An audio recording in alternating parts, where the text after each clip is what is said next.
হচ্ছে, এখন তো তোমায় কোলে নিতে পারবে না।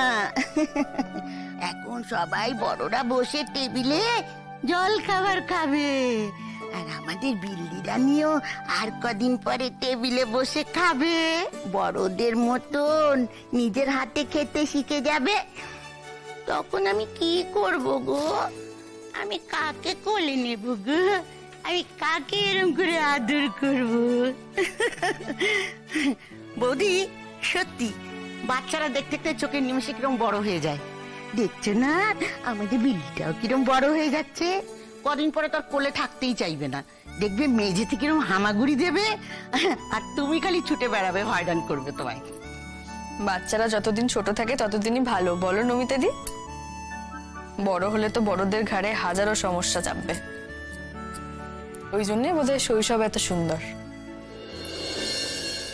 আরে আমার ছোট্ট মাটা কি করছে? হ্যাঁ, আজকে পাপা তোমাকে সারাদিন খুব মিস করবে অফিসে। তুমিও মিস করবে পাপাকে। আচ্ছা শোনো, তুমি না দুপুরবেলা পেটু ভরে খেয়ে দিয়ে ভালো করে ঘুমো দেবে। পাপা যখন সন্ধ্যেবেলা আসবে তখন পাপা আর বিল্লু রানী খেলু খেলু করবে, ঠিক আছে? এখন যাই, যাবো না?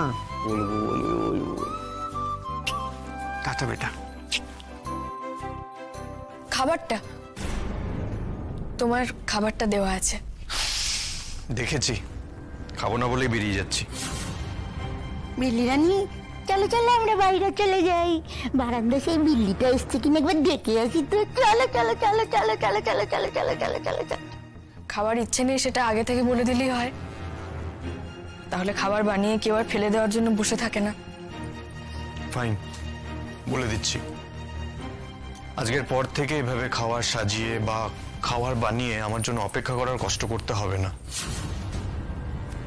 আমার ব্রেকফাস্ট, ডিনার, লাঞ্চে তুমি থাকলে আমি সেই খাবার এইভাবে ফেলে রেখে বেরিয়ে যাব। I guess I am clear.